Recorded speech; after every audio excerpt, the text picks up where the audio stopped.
if you smell what the Rock is cooking. Acknowledge me. You don't know what hard times are, Daddy. We are bad to the bone. Get it? Bad to the bone. Tell me when I'm telling lies. I'll fight anybody. Who do you want? Just let me fight him. Let me tell you something, Jim Ross. Mega power, yeah. We got it for you. We are the best of the best. Woo! Wheeling dealing. Smart marks. And that's the bottom line, cause Stone Cold said so. Yo, welcome everybody to Talk 'em Into the Building, a podcast concentrating on wrestling promos. Man, we're not talking about what happened yesterday, what happened on Monday, what happened Wednesday or Tuesday, whatever day you're watching wrestling. We're talking about promos from the past, the present, maybe even the future. You never know what we're going to talk about. So Definitely. let me welcome in my co-host, Adrian, right here from the ATL. What's going on, man?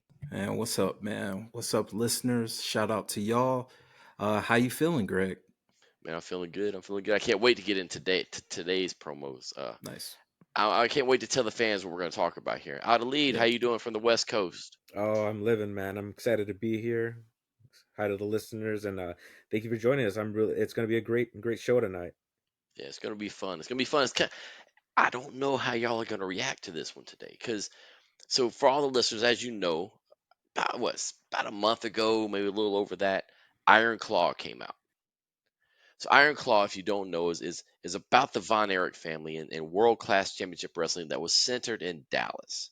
And they toured all in Dallas, and they toured Texas and Oklahoma, and they did some other stuff in Houston, and it was in the territory era, right? And Right. world class at one time, to give y'all a little history lesson, was a part of the NWA, and then later on left the NWA, became their own World Class Wrestling Association, or the WCCW, also World Class Championship Wrestling. But I have a trivia point to you. Did you know that technically, even though it wasn't always recognized as an NWA type of championship, but the first black world champion was World Class Wrestling Association champion, Who was that? Iceman King Parsons. Ah, okay. I've heard of him. Okay. Okay. That's dope. That's dope. And I remember back in the day, it made big news too, because it was something different. It was something very different. Even though PWI didn't look at WCCW as, WWF or the AWA or WCW/NWA at the time, it was huge. It was Mhm. huge. So, yeah, Iceman King Parsons. Even though we're not going to talk about him today, but before we get too far into this, I'd lead. I'm gonna come to you. Are you familiar with World Class Championship Wrestling? So I am WCCW. I remember the doc that WWE put out right around the time they inducted him to the Hall of Fame, and then I've gone in and watched. I see the elements, and I did my research on the Sportatorium and like how much of a cultural landmark it is. But to say that I'm super well versed, obviously I didn't grow up in the area. That era's a little bit. I'm a little younger on to caught like the epitome of that era. But the beautiful thing is everything's online now, so I got how hot Definitely. it is. Like I don't need to ask anybody to know how much like popularity there was and how much fervor there was for the Von Erichs. What about you, Adrian? Just like Out of Lead, I have a copy of that DVD. I want to say it was the Rise and Fall or one of those WWE produced DVD collections. I've seen it. Was it on ESPN at one point? Oh, yeah, it was in the Okay, afternoons. Yeah. so I do remember on ESPN Classic growing up, like Saturday mornings or before you go to school, you turn on ESPN Classic and that was wrestling. And I always wondered, like, I don't recognize most of these guys, Right. but I definitely remember them on ESPN Classic. That's how I remember them. And of course, some of both of our favorite wrestlers, Greg, the Fabulous Freebirds. Oh yeah. Those guys ran through there. So I'm not super familiar, but I'm familiar enough for sure. So to kind of give everybody a little synopsis, because that was still part of my generation. I mean, again, growing up in Atlanta, we had a block of wrestling, literally 6 hours of wrestling on Saturday nights, and of course Definitely. WCCW was part of it. some of the stars that came through World Class, besides the Von Erichs and the Freebirds, you had Hogan, you had Kamala, you had Andre, you had Abdullah the Butcher, Bruiser Brody, the Missing Link, if you remember him in WWF, Junkyard Dog, the Undertaker. So you gotta go back to the Undertaker, even though he's under a mask at the time. Yeah. One Percy Pringle who became Paul Bearer. A young guy named Steve Williams, who later became Stunning Steve Austin. Nice. Terry Taylor, who, if you've ever listened to Something to Wrestle With or any other of those other podcasts, you hear about Terry Taylor, aka the Red Rooster. So there's so many people came through World Class, man. So many. And the one thing that I'm blessed with is because my sister had actually moved to Dallas at one point, and my brother-in-law hated wrestling, hated it. But as a kid, I was like, please, Uncle Dan, please, Dan, take me to the Sportatorium, and he did.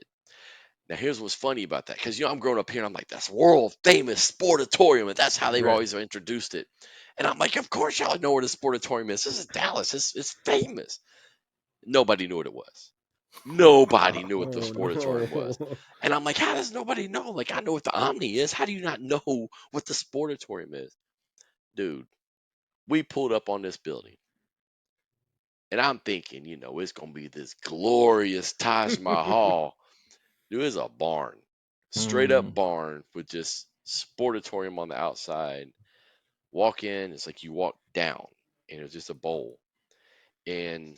But just being there was cool. And I was there, closer to the end of, WCCW. But just being there, I can't tell you who was there. I think Missing Link was there. I think Kabuki was there. Nice. Chris Adams was there. Terry Taylor may have been. I'm not sure. But I don't really remember a lot about it. But just being there, I do remember that. Like being in the atmosphere. It was cool. It was really cool. Awesome, man. To be a part of history. That's wrestling history. Oh, for sure. And then one last story. I'm sorry. I got to tell y'all this one too. Man. To kind of set up how popular the Von Erichs were. So the Von Erichs in Texas were legit gods. I mean, literally, like you can't. I don't know if you've ever heard Jim Cornette talk about it or others talk about it, and they're like, you just don't understand how popular they were. So I don't know if you guys remember the store Gadzooks that was in the malls at one point. It was kind of, just trendy little clothes. It was a grand opening, and Kevin Von Erich was going to be there. So I begged my sister to take me. And she was like, I ain't taking you for that. And I think my brother-in-law took me, and they were like, he was like, wow, the mall was freaking packed. Like there's no parking spots. So we drive around the mall, and he's like, Mom, what's going on at the mall? I said, Kevin Von Erich. He's like, there are not that many people here to see a wrestler. There's no way. So you remember seeing Mall of America on the first Nitro? Yep. Now, granted, this mall was not that big, but that was the type of crowd that was in this mall to see Kevin Von Erich. Holy cow. They had to call in police. And it wasn't rioting or anything. It was just people were there. I think it was 2 levels. Everything was packed. I never got to see him. Like I saw him, but I never got to him. But they gave out. I have his autograph and all that kind of stuff. But it was like unbelievable how many people were at this mall. Dude, it was like I couldn't imagine it being worse. Like if I mean you can't take a Taylor Swift, but if you took like a huge pop star and took them to the mall and you announced it, and you know how they'd just be packed, that's how crazy it was. Like it was girls. I remember this. I remember girls crying, and just it was nuts. It was totally nuts. So you just being in that atmosphere made me fall in love with wrestling more. We talk about talking them into the building. That talked me into the Sportatorium. Yeah. But here's what's funny, because I love the Von Erichs, but dude, when the Freebirds went out there, it was all about Michael, Terry, and Buddy. Because it was Georgia versus Texas, and if you go into those feuds, it was Georgia versus Texas. That's how they talked about it. And so I can talk about World Class forever. I loved World Class, man. I loved it. It was I love going back and watching some of it. But now you get some reality checks on it. But we'll that's a whole nother podcast. But Definitely. so one of the big stars. So there's multiple brothers. Kevin was the eldest. The next was David. So that's how I'm going to start the promos off with is David. So David was the one who was going to be the chosen one, really. He was the one who's probably the most talented. He had a title shot lined up with Ric Flair. Then he ends up passing away in Japan. Kerry ends up taking that title shot later on at Texas Stadium. So think about that. They're running Texas Stadium as an independent. That's You know, wild. and think about All In. Oh, no independent can sell 10,000 tickets. They sold Texas Stadium. So here they are in Texas Stadium. Kerry wins this title, but I want to go into David Von Erich, and he was one that just connected. So when I play this promo, I want to hear y'all's reaction. Then I'm gonna go back and play a different promo from him. And David, we'll start with you.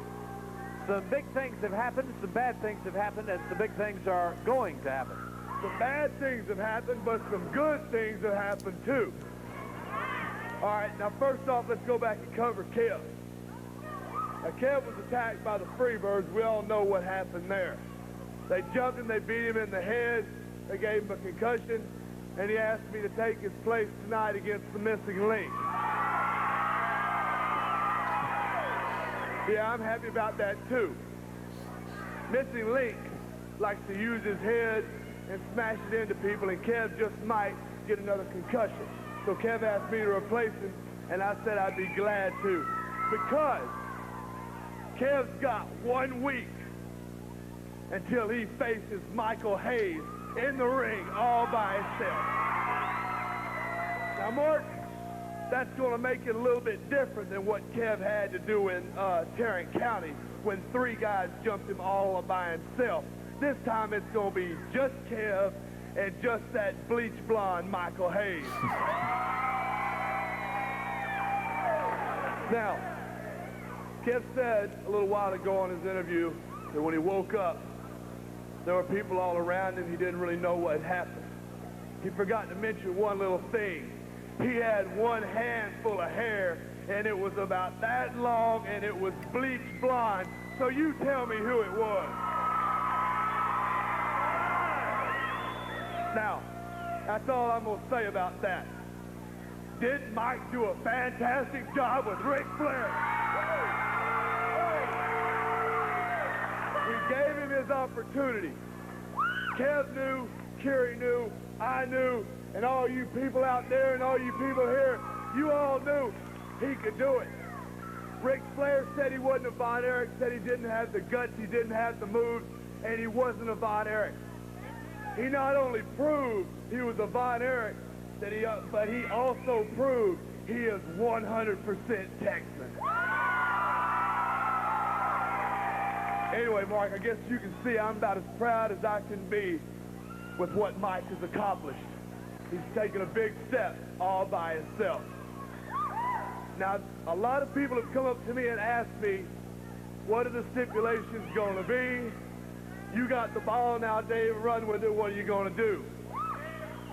I've got my attorneys and everybody all waiting. I've got several options. And when I get them all straight in my head and I put them on that piece of paper and Ric Flair signs it, then Fort Worth, I'm going to tell you what's going to happen. We're going to have a new world heavyweight champion. Nice. Nice. So what's your reactions to that, Adrian? I'll come to you first. Okay, so it's a lot. It's a lot, and I don't want to go overboard. But number one, the aesthetic. He looks cool, man. It's in the 80s. He has his sweatsuit on, gold chain. Like, you can't tell that man anything. He's number two. Listen to the crowd. You hear how many women are screaming for that man? That's massive. Compare that to what we see in today's wrestling, where it's nothing but us in the crowd, and and then most of the reaction was from the ladies. So that that means a lot. That means a lot. That adds to this aura of this guy, like you said, Greg, these guys being gods in that area. Just, they're running things. It's awesome. Mm-hmm. And lastly, about the having Michael Hayes' hair. If you know anything about the Freebirds and you know anything about Michael P.S. Hayes, he was a very narcissistic guy. He was all about his hair. Before matches, during matches, he would prance and, you know, fix his hair and that sort of thing. So for him to be able to grab hair out of this guy who takes so much pride in those luscious locks, those luscious blonde locks, that means that he whipped his ass basically. So that's my takeaways. That's my takeaways. What do you think, Adelaide? Well, you on point too. That's what really stood out for me the most, which is like the amount of women that were like reacting to her. It reminded me of those Flair promos to some extent, which there's a through line here, but also this idea of he never loses sight of that storytelling piece, right? Yes. Like I don't Mhm. have context for like where this came from. Mm-hmm. I have context for where it's going based on what he's saying, right? And as just a casual TV watcher, I might stop this. As a wrestling fan, I say I'm going to stop with more intent. But I'm like, wow, this guy's really passionate about whatever happened, whatever led up to this moment. Who's this Michael Hayes guy? Why is he so upset of him? And why is this a Texas versus Georgia thing? Mm-hmm. And it makes me invested in why he's so passionate about what he's saying, and the fact that the crowd is as invested, it makes me want to learn more, and it makes me think this Definitely. is episodic TV at its finest, Mm-hmm. at its earliest, if we're truly thinking about it. And that's what really stands out to me, that he knew this is a TV product ultimately. This is for Mm-hmm. the live crowd, but this is ultimately we're talking to that camera first. Definitely. Yeah, I'm glad you picked that up because that was the thing that I got the most, and I got it out of multiple interviews I listened to from him. He recapped because that whole first part was about Kevin. Mm-hmm. The whole first part was about Kevin got a concussion. I'm stepping into the ring with the missing link tonight because Kevin can't take another hit to the head because Kevin got hit by Michael Hayes, and then he leads into him having his hair, and then he leads into that part. Then he talks about I'm sorry, Mike, his brother, Mm-hmm. and how Mike, stood up to Ric Flair or whatever. So he talks about Kevin. Then he goes into Mike, and then he leads into the future. So he kind of recapped, introduced, and then, like you just said, he took you down a path. And I was like, man, when I'm listening to that one, that's why I liked that one so much because it was so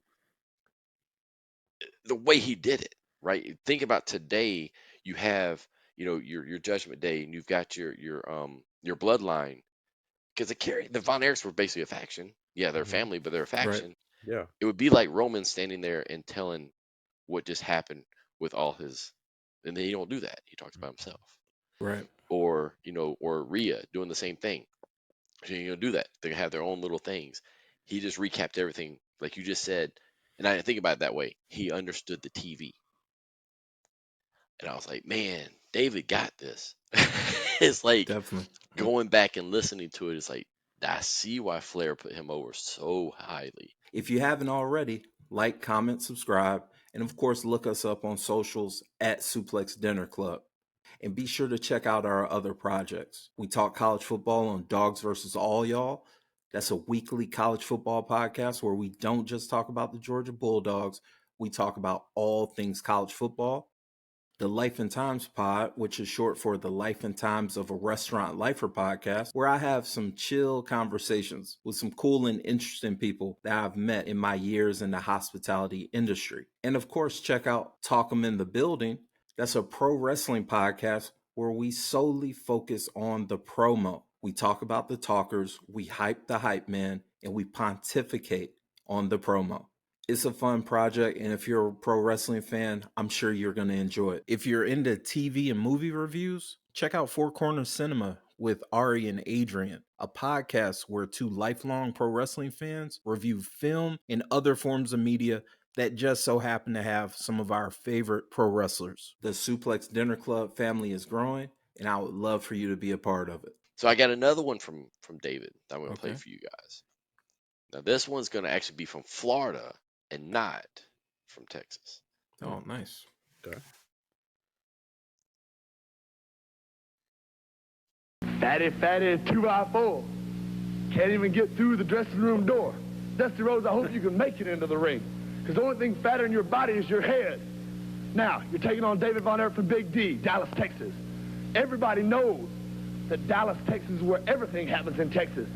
Ain't nothing in Austin but hippies and heads. And Dallas, Texas is where the people are, baby, where the class is.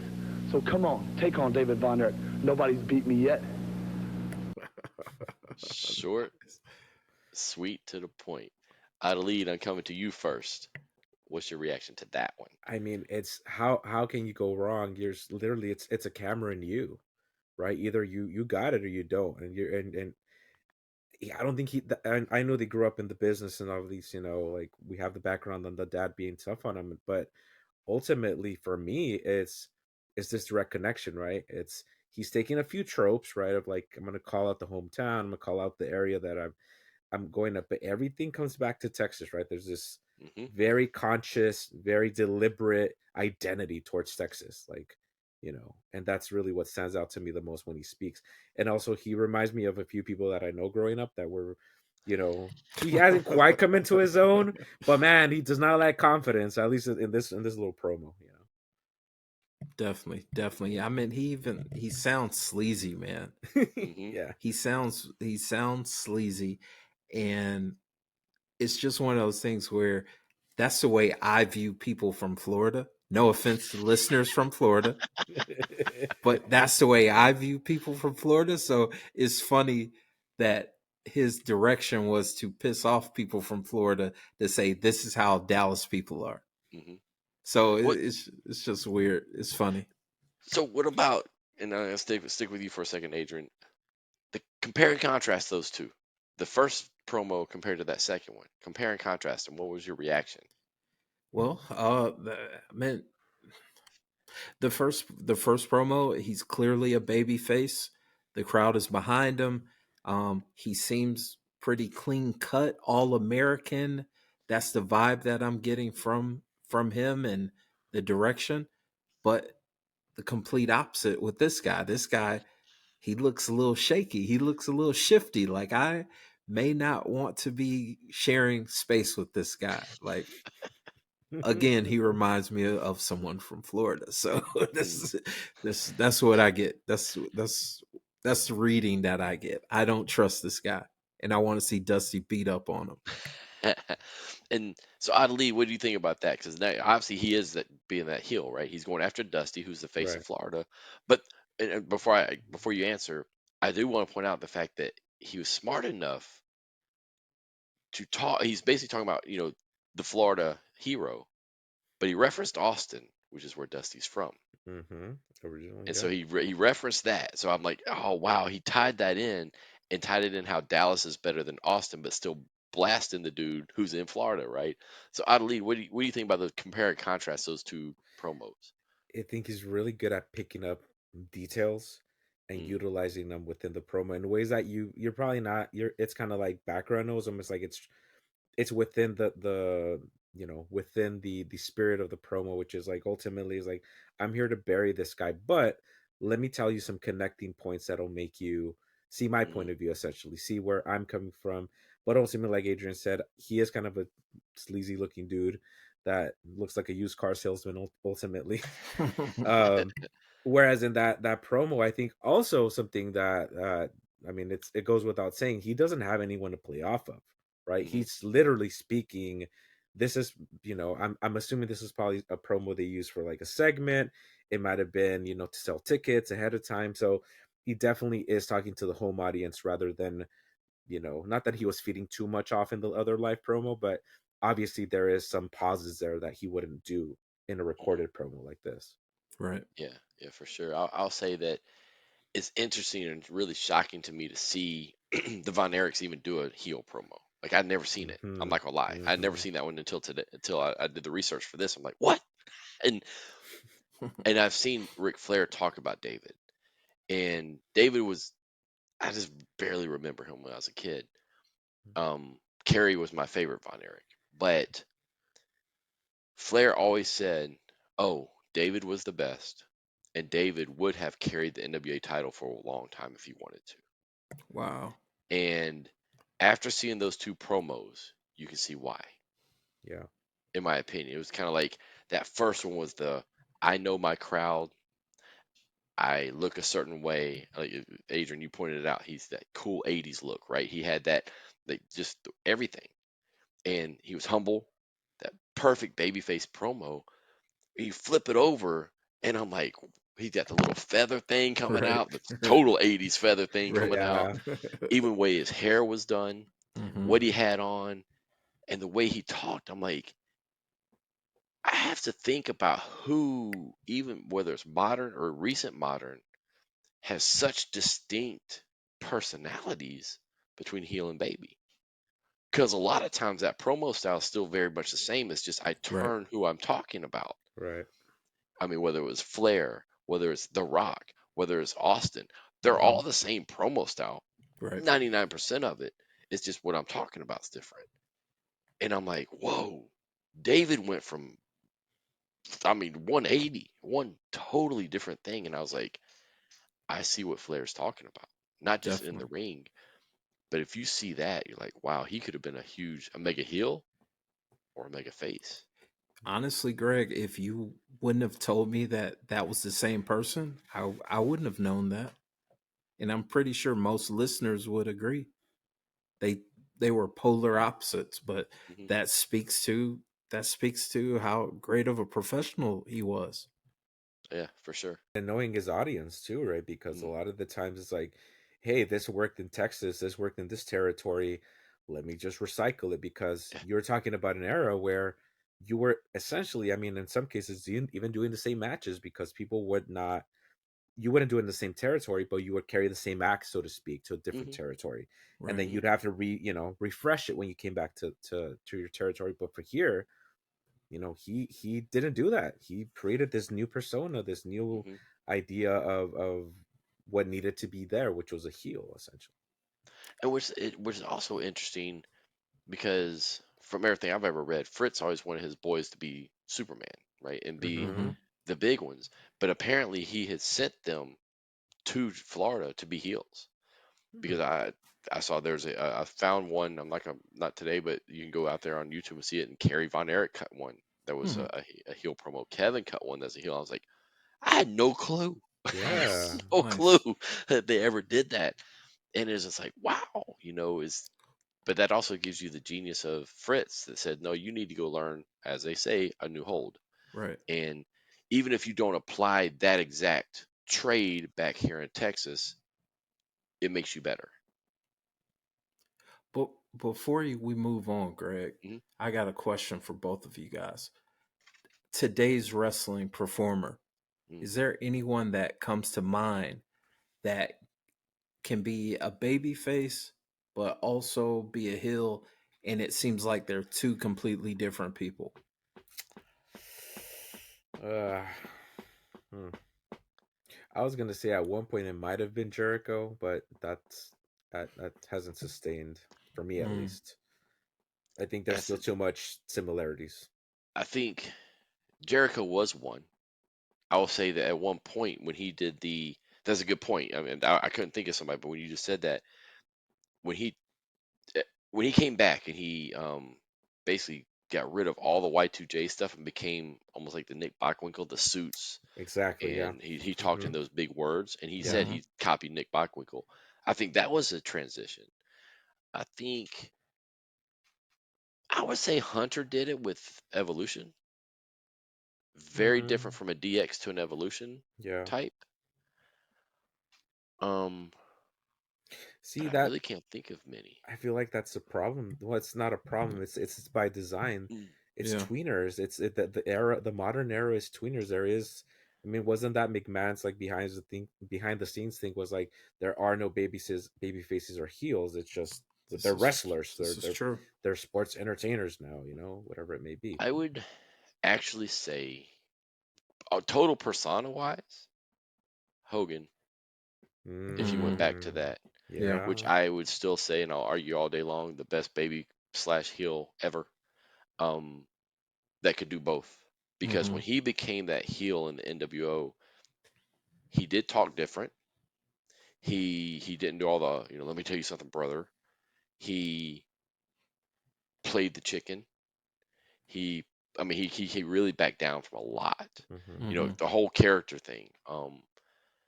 You just didn't see a whole lot of that red and yellow Hogan in the black and white version. But when you start looking at so many other personas of everybody else, it's literally like they may wear a little something different, but the way they talk and the way they act is They're 9 times out of shades 10 of the each exact same. other. Yeah. Hmm They're shades. Put on a little extra makeup, Exactly. and now I'm bad. Exactly. What about so Adrian? You asked us. Do you have anybody in mind that you can think of? Man, honestly, man, a person that I haven't seen do it just yet, just because they don't have to at this point, but a person that I think that could do it and pull it off where they're two completely different characters will probably be Bianca Belair. Oh Like I can see wow. her, I Yeah. can see her as a heel Hmm be a completely different character than what she currently is as a babyface, because as a baby, or her current character, who's a good guy or good girl, babyface character, she's pretty much like one of those white meat baby hmm faces. That's her character. But for her if when she turns heel, of course they don't have to do it because she's a popular character. There's Right. really no need to do it, but I can ideally see them giving her a character change where where she's an asshole, man. Like you hmm can, because she's the EST, think about it. Like you're braggadocious, you're more talented than damn near everyone else, just physically hmm on your roster. She could be a jerk, but it's just not, we haven't seen it yet. And it wouldn't be a lie. Absolutely not. Right. hmm So we glossed over One Piece, so I'm not to stay on this point. hmm Bailey, isn't that like Oh, man. Yeah. she? Good Because point. I did Good Good not buy point. point. her as a heel in the beginning. I did Good not No, buy point. her. In fact, yeah, that's a perfect answer. that is a Two perfect two answer. different characters, two different character directions. Even her current character is somewhat evolving. Mm-hmm. So yeah, props to Bailey Yeah. because she's keeping it interesting, man. Yeah. Good call out on that one. Really good call out. Definitely. That COVID year, man, really helped her develop a lot of that character. You know, there's some blessings in that COVID year for these Mm-hmm. characters, Mm-hmm. man, including Mm-hmm. Roman, Oh, Drew. I mean, there's a bunch of them that they were able to do stuff without a crowd that they could manipulate, try all kinds of things, and they didn't have to worry about what that reaction was going to be. How did I forget this person? Brock. Oh, dude, yeah, true. Night and day. yeah, Night Like, and day. How the hell did yeah. I forget that? Okay, oh yeah, man, Brock, man. good point, man. I will never forget sitting there in State Farm Arena. It was when that day one, and he was taking selfies. I was like, Right. who is this? I was like, because it wasn't on TV, right? That part wasn't. It was like it was Mhm. after the show was over, and he's going down taking selfies. He's walking around the ring. I'm like, who in the world is this person? Like all you've Mm-hmm. heard is how he hates people. Right. That was crazy. The tease of all of this goofy Brock or this fun Brock was when he won Money in the Bank when he was doing the boombox.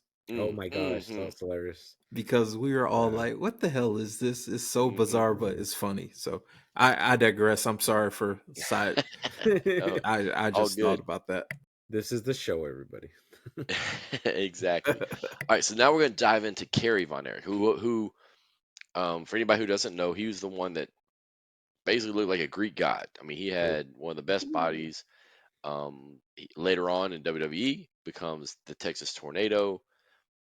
It just definitely somebody who you could have seen how he never made it huge, huge, huge. I mean, I do know why he didn't make it huge, huge, huge. He had some personal demons, Right. if that's what you want to call it. But man, the potential of this one. So this first promo that I'm gonna play is the precursor to Super Clash 3. So if you're not familiar with what that is, that was a WrestleMania level type card that a lot of independent promoters came together to put together. If you ever have a chance to go watch it, do it. And it is on Peacock. It's also on YouTube.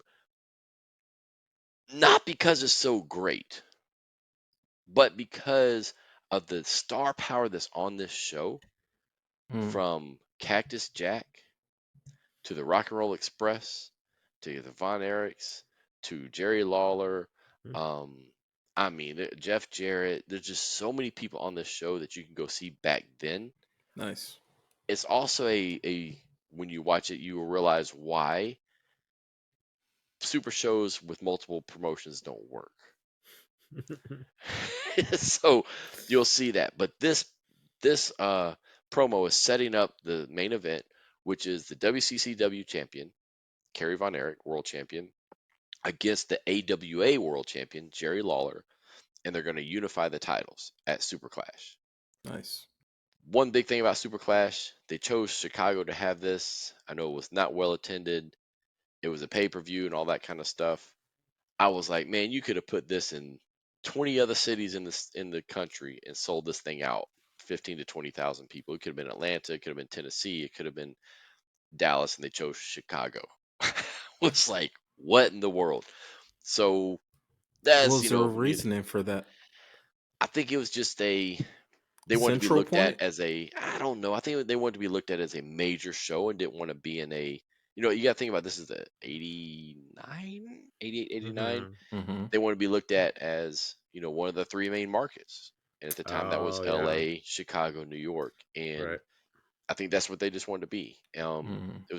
It was a Vern Gagne kind of led this whole thing with AWA. So I think he chose it thinking he's going to have that power. But I'm like, Lawler's your champion. Man, you could have ran that in Memphis and sold out that Mid-South Coliseum. Yeah. You could have ran it in Dallas and sold out Reunion Arena. I mean, I never understood that part. But yeah, there's some other podcasts. I know Pritchard has talked about it before. Jeff Jarrett has talked about it. Jeff Jarrett is really good. He talked about all the politics behind it. It was pretty interesting because Jerry Jarrett was very involved. But first one we're going to talk about is Kerry. And I just want to see what y'all think about this one.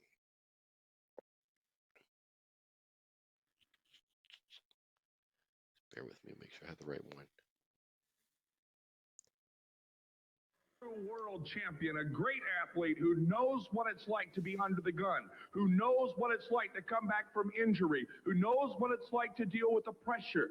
Kerry in Chicago, where the people absolutely adore you. You're tangling with Jerry Lawler in a unification match for the world title. The eyes of the entire wrestling world are directly on you.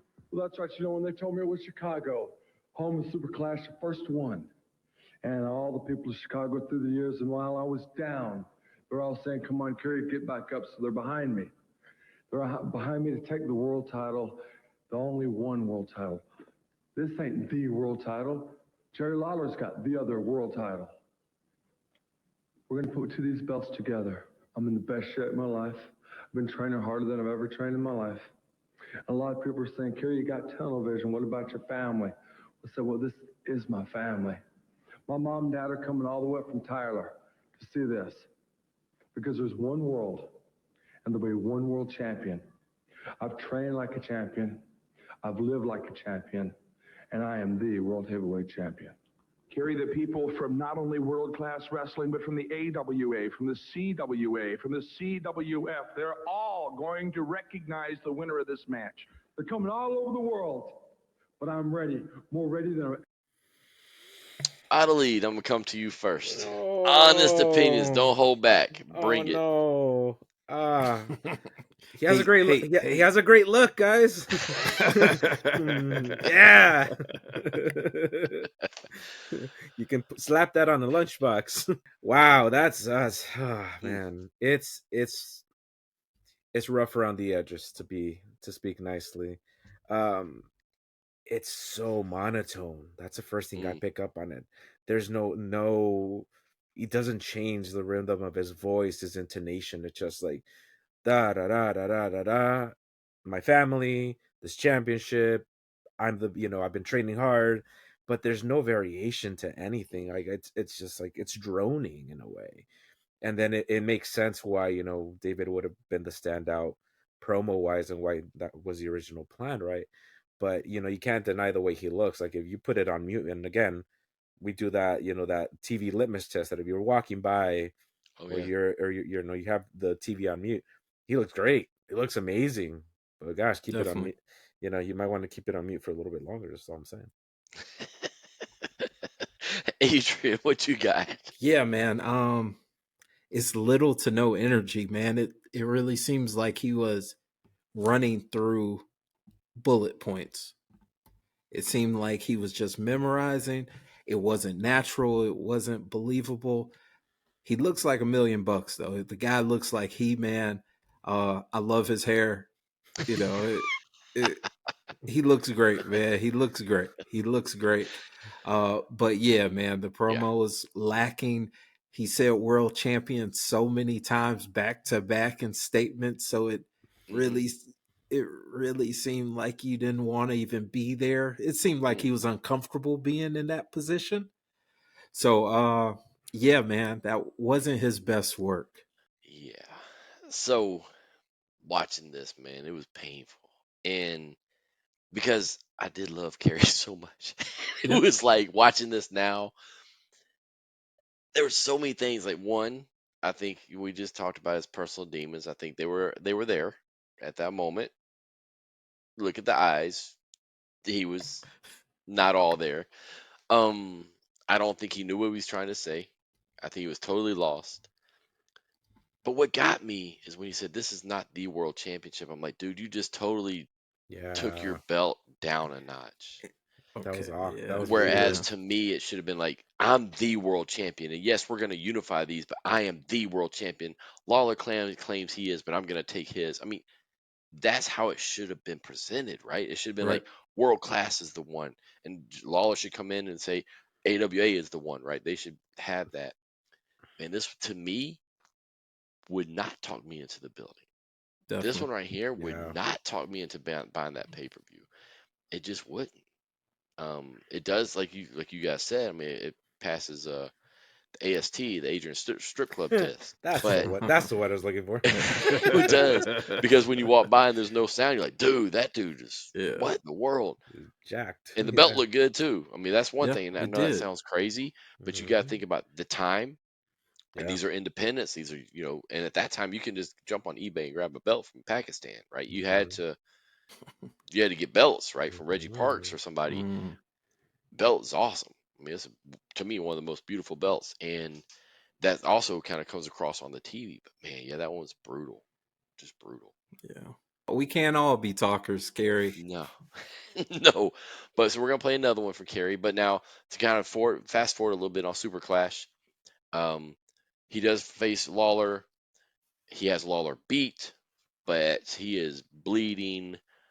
One of the worst times I've ever seen somebody bleed ever, and you're gonna see that here in a second. But they end up stopping the match, and they award it to Lawler as he has Lawler down with the Iron Claw. Oh wow. Yes. He has Lawler out and all of that. So now what you're gonna see is a promo right after that match. Brum, brum, brum, brum. So let's see. I'll come to you first, Adrian. What did you think about that one? Well, the star of that promo was the commissioner. What's his name? Blackburn. Hmm. I I like his energy, man. I like his energy. He's like, nah, man, we're not gonna do all that bleeding and all that stuff. I told the refs and all that. Hmm. It was a little bit more energy from Carey, not that much more. Still more room to grow. He looked great, man. He just put him on mute, man. He's a 10 if you put him on mute. That's Mm. that's that's what that's what I can say about that. But I want to go back and watch that match because that's a pretty cool little story for sure. Yeah, Yeah. Ali, what you got? Yeah, I can see what he was trying to do, like playing into like the dynamic of, you look at the tape, and obviously they don't have like the immediacy of replaying it several times, but there's some growth. I'll say that much. Or if there's was after the fact, I'm not sure. But it's still there's still some work to be done. He's still like leaning on certain probably ideas he had. Like, okay, this is the way the match is going to go. This is what I need to respond with. But to me, it's again, it's someone that I don't think there was ever going to be an expectation that he was going to make these massive improvements. Um, and I think this is a perfect example of someone that would have done great with a mouthpiece, with someone Yeah. that would have been the Definitely. his a Heyman to his Brock, whatever So variation that may have been. yeah, I think so. I'm gonna differ with y'all a little bit on this one. Well, yes, he's not polished. He's not, but this one shouldn't be polished. This one's right after a match. You see how bad he was bleeding. Hmm. Hmm. I didn't Right. understand why they didn't try to wrap his head or something, Right. but Right. it was like I felt his frustration. It was almost like he couldn't put the words together because he was so frustrated. That's what I liked about this one. It was Right. like Mm. it was, come on, Stanley, look at it, and you heard that frustration. I had him down with the iron claw. Like listening to that, you knew what just happened. You knew he felt like he won. You knew he feels like he got screwed over, and he feels like he's the real world champion. Like I came away with that one. That's how I Hmm. got that one.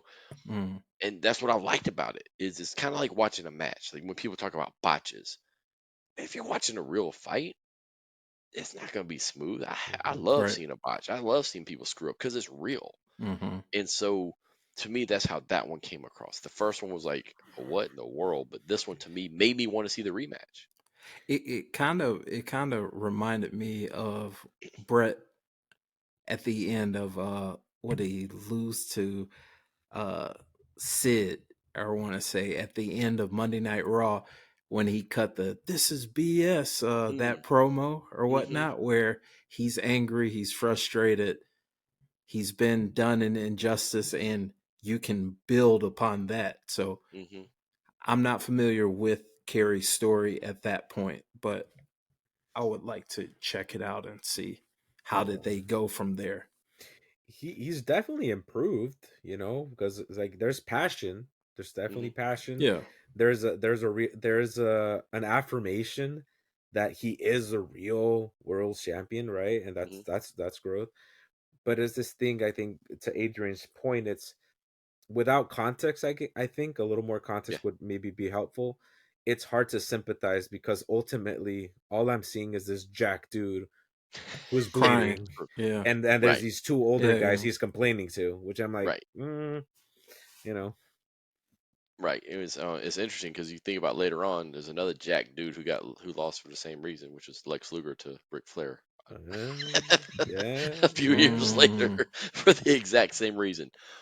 All right, so I know we're going down a carry path, but I'm building something for you guys. So I got another one I'm talking about the rematch. So this is Kerry talking about a rematch with Lawler and for that title. That's right. It's been a long time, but they have granted me the match. Jerry the King Lawler versus Kerry Von Erich, and people saw what happened in Chicago when Jerry Lawler was laid out on the mat, but they gave him the match because there was too much blood. Well, that's not going to happen this time.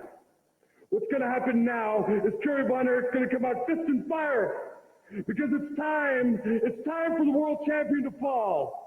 It's time for a new world champion. And you're looking at him right here. So when it comes down to it, comes down to the party, it will happen at 8 o'clock. I can see it now. The air will be electrified. Lawler will step into the ring. Kerry Von Erich will step into the ring. And one man will step out the world heavyweight champion. I'm training hard. And I'm feeling good. And I'm feeling better than I ever felt in my life. I'll see you there. More Out of lead, I'll come to confidence. you.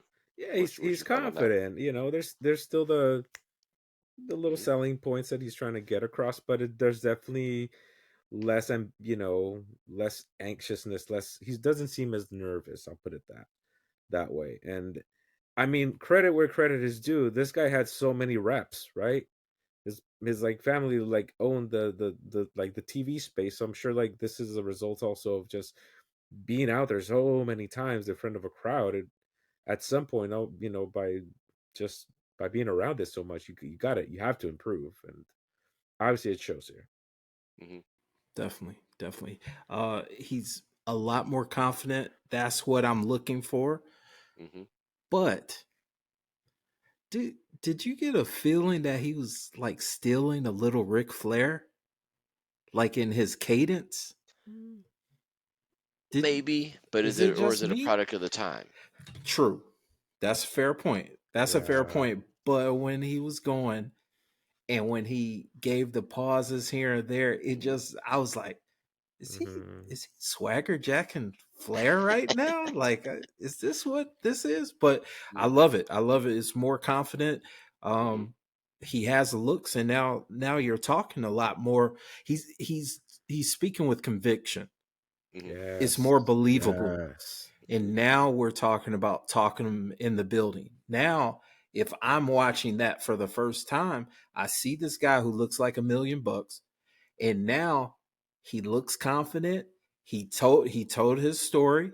Hmm. He gave you some background as to why why things are going to be different this time, and why you should be here to see me become the champion. Like, he talked me in the building. So Hmm. bravo to him.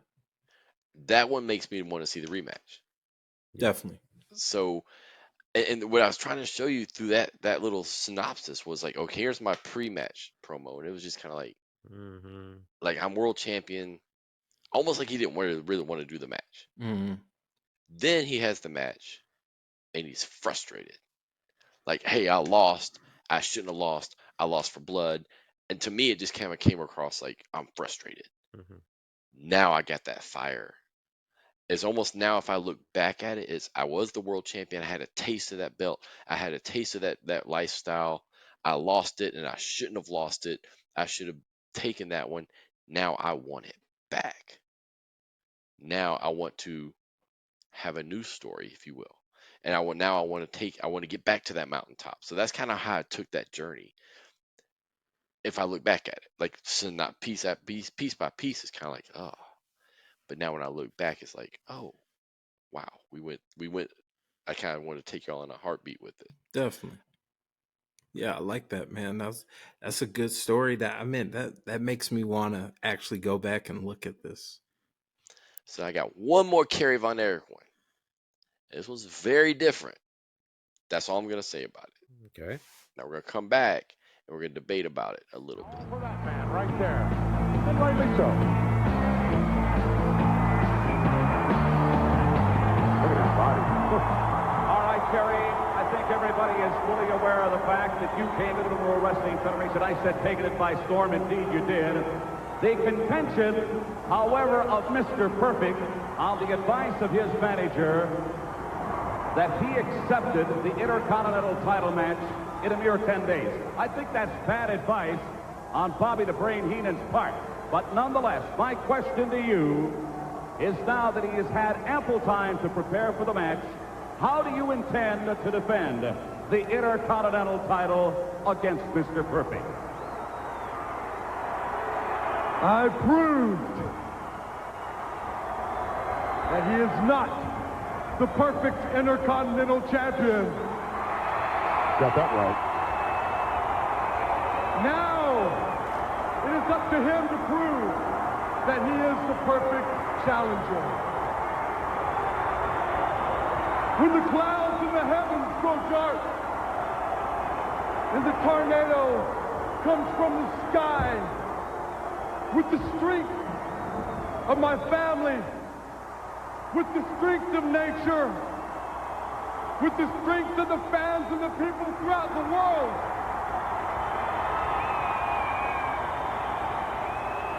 and the strength of God above, the tornado will come down and it will touch on Mr. Perfect, and then we will all, together with the strength of the storm, move on.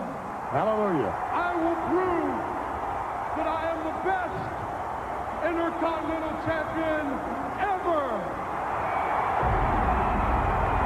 might well be. Yeah, we got Pastor Kerry in the building. How different Yeah. was that? It's a very different question. Yeah. I know you talked about his battling of demons. At this point of him working for Vince, did he find religion or something? Yeah, I was gonna Or No. was say. this just a So here's where I was going to go with this. So he did not find religion, so he brings that in. But his okay? persona, if you remember, the early '90s, everybody has a Mhm. persona. Mm-hmm. He's the Texas tornado. Mm-hmm. So now Yeah. he's talking about the storm. He's talking about the Right. clouds. He's bringing in that persona of the Texas tornado. If you heard him, he said the tornado is going to touch down on Mr. Perfect. Right. Right. Okay. Okay. So So that's where he brings in all that other stuff and the strength of the family and the strength of the fans, and that's where. So think about the delivery and such. So Adelio came to you last time. So Adrian, just thinking about what we've already seen, the mm-hmm. three we watched leading up to Super Clash, during Super Clash, and afterwards, and now we look at him in the WWF at the time. Mm-hmm. Contrast. Well, I mean, you could tell that he's even more confident, man. You could tell he's way more confident compared to where we saw him last. Um, Mean Gene did a great job being the assist Mm, man. He was throwing up softballs to him mm, pretty much. mm, Even though I did catch Mean Gene giving a look like, a little, the little minor Mean Genes that pop all of us. But yeah, he's way more confident in his delivery. I like how he told his story of, he beat Mr. Perfect, and now Mr. Perfect's gonna have to become the perfect opponent mm, and perfect competition to win back this belt. So I enjoyed it. If I got that carry in the past couple promos, I would be all in on this guy. Like, mm-hmm. Adelie, what do you think? I mean, you kind of cleared up the whole like religious angle, like with so many wrestlers that go down that path or did at that point. And I know his family was like semi regularly on the 700 Club, or at least maybe Kevin was, and there Mm, was that connection there, so that kind of cleared it up. hmm, It feels written to me. Just it feels like he sat down with someone, whether it was with the Fed or on his own with maybe some of the brothers or somebody else. Sorry, not the brothers.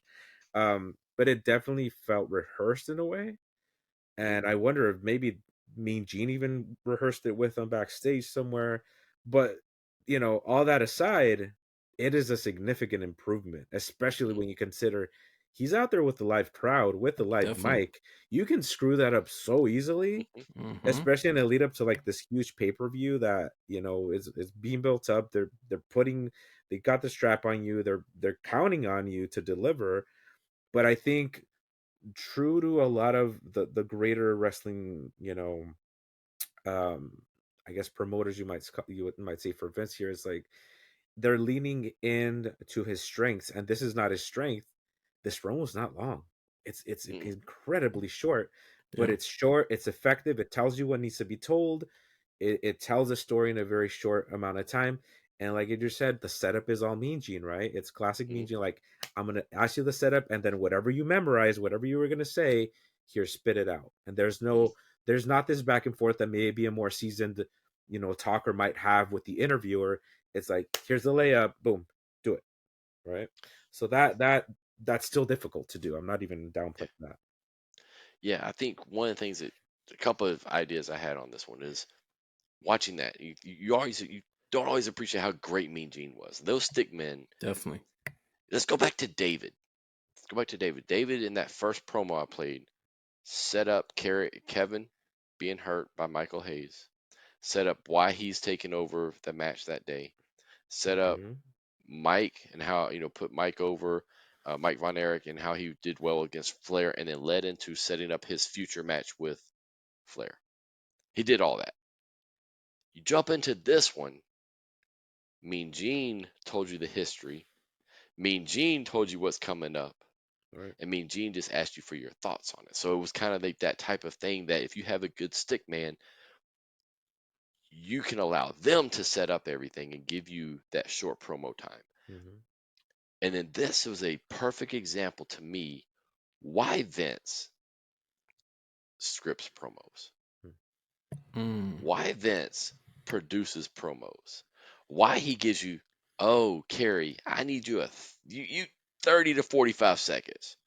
Oh, Hogan, 20 minutes. Oh, Flair, he goes, do what you got to do. Here's some bullet points, right? Oh, Ahmed Johnson, here's your 3 words, right?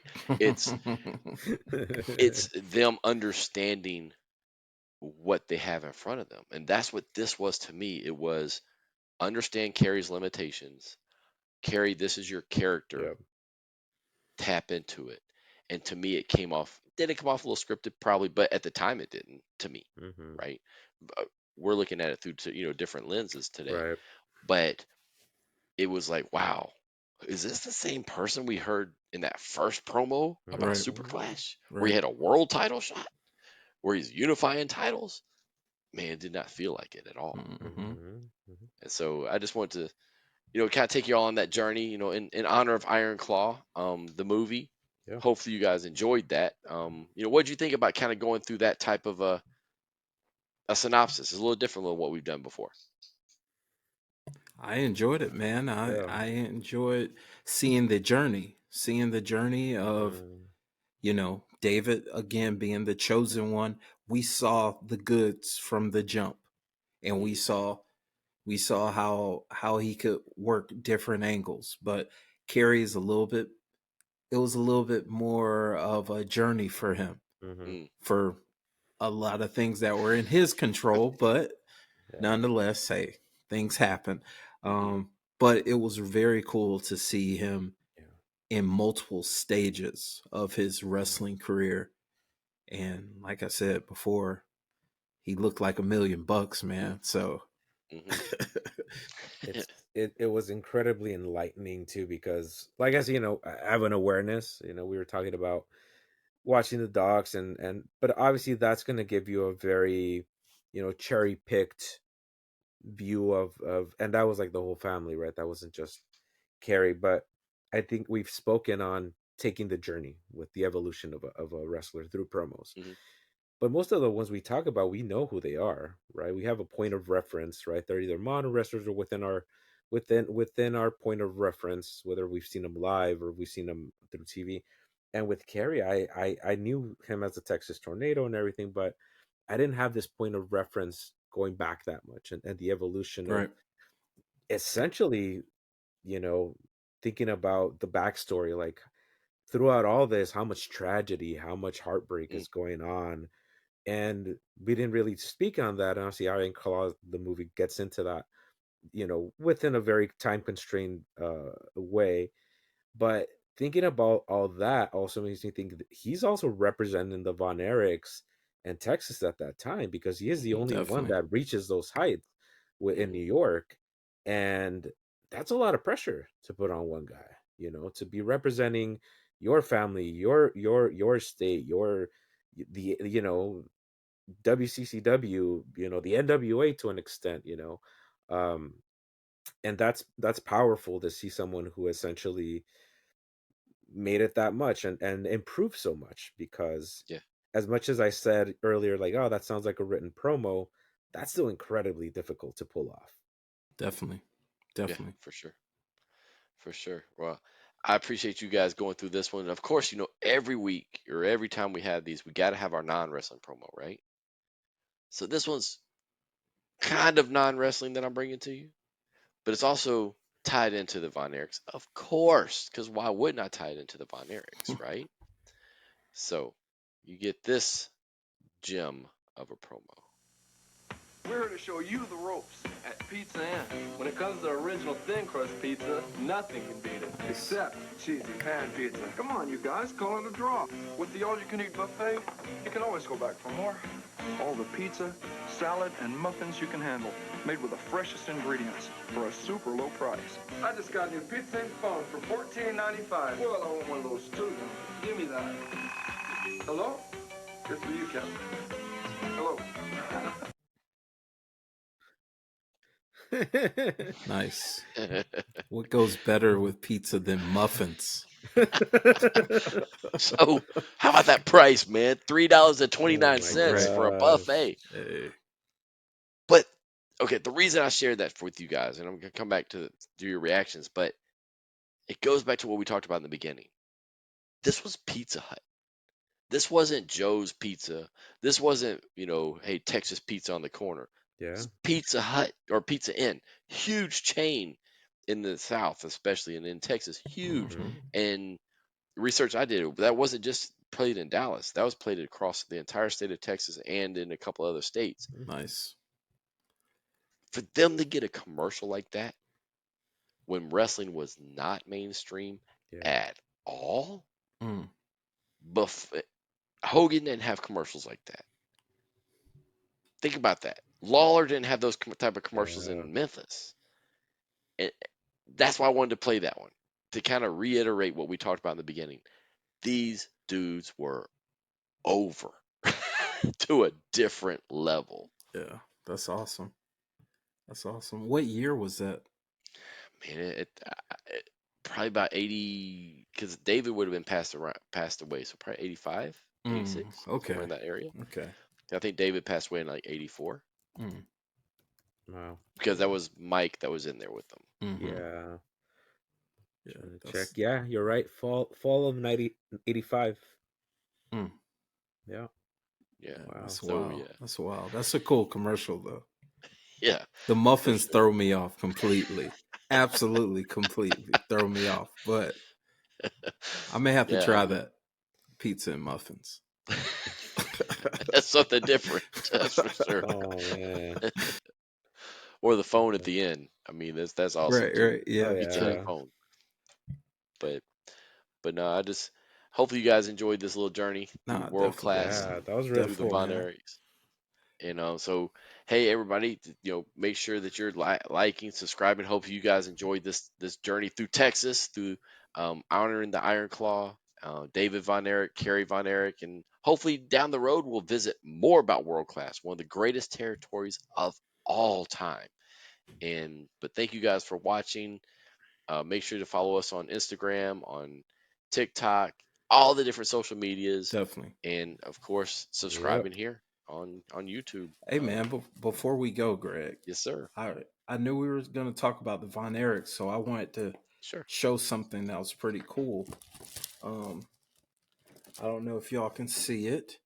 Oh, book covers. Yeah. Okay. Whoa. Look who's on the Nice. front What? there. Yes. Nice. Yeah. One of my employees gave me this. He was like, it was in my my parents' basement or whatever. And I Wow. thought of you. And I was like, hell yeah, man. It's like a Hulk Hogan, Ultimate Warrior, and the Texas Tornado. So That's awesome. Wow. yeah, That's yeah. massive. Yeah, yeah. That is cool. That is cool. I miss those book covers. Those were always cool. I always had X-Men. Hey. Very cool. Yeah. So I mean, hey, thank you guys for watching this week. Please, send us a line, whether it's here commenting or on Twitter or on Instagram, TikTok, wherever. And just hit us up, and we will see you next time right here on Talk 'em Into the Building.